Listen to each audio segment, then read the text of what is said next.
Bismillahirrahmanirrahim. Allahümme salli ala Muhammedin və ali Muhammed.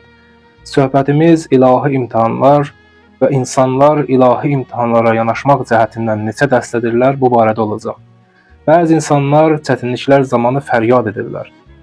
Onlara bir zərər dəydikdə fəryad edərlər. Allah Teala Quran-ı Kərimdə Məaric surəsinin 20-ci ayəsində buyurur: Bismillahirrahmanirrahim. İzâ messehuşşerru cezû'an. Onlara bir zərər dəydikdə fəryad edərlər. Bəzi insanların çətinliklərə, bəlalara belə yanaşmağının səbəbi ilahi imtihanların həqiqətini başa düşmədikləri üçündür.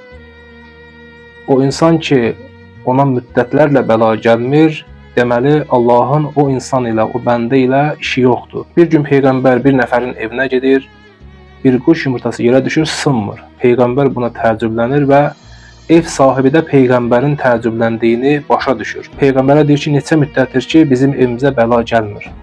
Peyğəmbər evdən çölə çıxır, ev sahibi deyir, ey Allahın Rəsulü, hara gedirsiniz?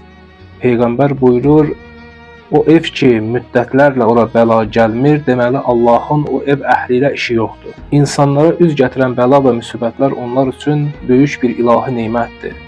Allahın insana lütfüdür, mərhəmətidir. Bəzi hallarda bəla və müsibətlər bizim günahlarımızın kəffarəsidir. İmam Sadiq əleyhissalam bu barədə buyurur, əgər bir bəndənin günahları çox olarsa və heç bir xeyir əməli olmazsa, Allah Teala o bəndəni qəm-qüssəyə düçar edər ta o vaxta qədər ki, o qəm-qüssə onun günahlarının kəffarəsi olar. Bəzi hallarda da ilahi imtihanlar səbəb olur ki, bizlər fasid və pis əməllərimizə görə tövbə edək və Allaha tərəf qayıdaq. İmam Əli əleyhissalam bu barədə buyurur, həqiqətən Allah bəndələrinin fasid əməllərinə görə onları məhsul qıtlığı və xeyir mənbələrini onların üzünə bağlamaqla imtihan edər ta bəndələr fasid əməllərini, pis əməllərini başa düşsünlər, tövbə etsinlər.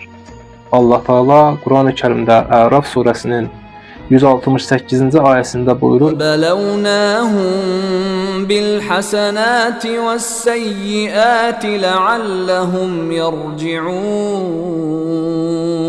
Bəlkə qaydalar deyə onları yaxşılıqlarla, pisliklərlə imtihan edirik. Bəzi hallarda da ilahi imtihanlar səbəb olur ki, Allah Teala bizlərə xeyrimizə və zərərimizə olan əməllərimizi bizlər üçün zahir etsin. İmam Əli əleyhissalam buyurur, baxmayaraq ki, Allah Teala öz bəndələrinə özlərindən daha agahdır, amma onları imtihan edir ki, yaxşı və pis əməllərini onlara zahir etsin. Bəzi hallarda da bəla və müsibət insanların təkamülü və inkişafı üçündür. Həqiqətən də ilahi imtihanlar Allahın insanlara lütfüdür, mərhəmətidir. Bir bəndə bəlaya düçar olubsa düşünməlidir ki, bu bəla nə üçündür? Fəryad etməməlidir. Bəla gəlibsə, deməli Allahın o bəndə ilə işi var. Dediyimiz kimi, bəzi hallarda bəla və müsibət insanların tövbə etməyinə səbəb olur. Bəzi hallarda da Allah Teala bəla və müsibətlərlə insanların xeyir və zərərinə olan əməlləri onlar üçün zahir edir. Bəzən də günahlarının kəffarəsi olur, bəzən də onun təkamülünə, inkişafına səbəb olur. Bir dəstə insanlar da var ki, onlara üz gətirən bəla və müsibət zamanı səbr edirlər. Allah Teala Quran-ı Kərimdə Bəqərə surəsinin 155-ci ayəsində buyurur: وَلَنَبْلُوَنَّكُمْ بِشَيْءٍ مِّنَ الْخَوْفِ وَالْجُوعِ وَنَقْصٍ مِّنَ الْأَمْوَالِ وَالْأَنفُسِ وَالثَّمَرَاتِ وَبَشِّرِ الصَّابِرِينَ. Biz sizi biraz qorxu, biraz aclıq, biraz da mal-dövlət, insan və məhsul itkisi ilə sınayarıq. Səbr edənlərə müjdə ver. Quran-ı Kərim səbr edənlərin xüsusiyyətlərini belə izah edir. الَّذِينَ إِذَا أَصَابَتْهُمْ مُصِيبَةٌ قَالُوا إِنَّا لِلَّهِ وَإِنَّا إِلَيْهِ رَاجِعُونَ. Səbr edənlər o kəslərdir ki, onlara bir müsibət üz gətirdikdə deyərlər, biz Allahınıq və Allaha tərəf qayıdacağıq. Belələri özlərini də və əllərində olanları da Allahın mülkü sayırlar. Bir dəstə insanlar da var ki, özləri bəla və müsibətə tərəf gedirlər. Allah Teala Ali İmran surəsinin 146-cı ayəsində buyurur: Bismillahirrahmanirrahim. وكأي من نبي قاتل معه ربيون كثير فما وهنوا لما أصابهم في سبيل الله وما ضعفوا وما استكانوا والله يحب الصابرين. Ən çox peyğəmbərlər olub ki, onlarla yanaşı möminlər Allah düşmənləri ilə vuruşublar. Onlara baş verən hər hansı bir müsibət və bəlaya görə nə süsləşdilər, nə zəiflədilər, nə də zillətə təslim oldular. Allah səbr edənləri sevir. Allah Taala bu ayədə mə'hu ribbiyun buyurur. Mə'hu yəni peyğəmbərlərlə yanaşı, peyğəmbərlərlə birlikdə.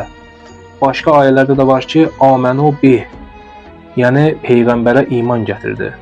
Amma mə'hu çox mühümdür. Mə'hu yəni peyğəmbərlərlə, ilahi rəhbərlərlə birlikdə olmaq, yanaşı olmaq. Mümkündür ki, bir nəfər iman gətirsin, amma peyğəmbərin, ilahi rəhbərlərin yolunda canından, malından keçməsin. Hətta öz işlərində ilahi rəhbərlərdən, peyğəmbərlərdən qabağa keçsin.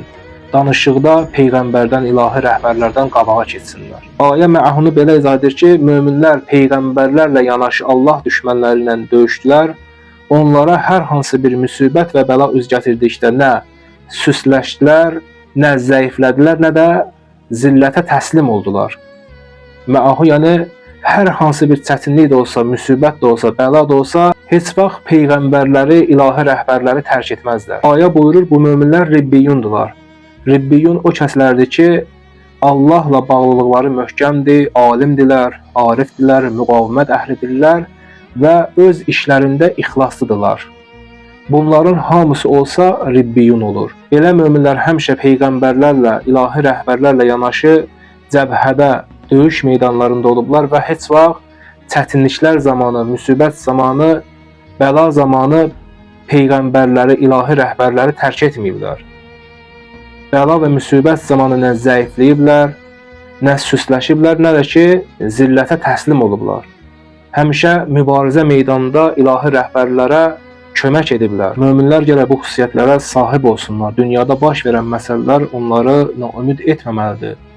Onları süsləşdirməməlidir, zəiflətməməlidir, zillətə təslim olmamalı. Öz ilahi rəhbərlərinin kənarında onlarla birlikdə canları ilə, malları ilə, Allah dininin düşmənləri ilə cəbhələrdə, döyüş meydanlarında mübarizə aparmalıdırlar. Bu çox mühümdür. Möminlər elə yaşamalıdırlar ki, digər insanlar onları görəndə ruhiyyə tapsın, ruhlansın, ruhdan düşməsinlər. Allah Taala inşallah bizləri ilahi imtihanlardan, uzaq çıxanlardan qərar versin, aqibətimizi xeyirli eləsin. Vəssalamu aleykum və rəhmətullahi və bərəkatuh.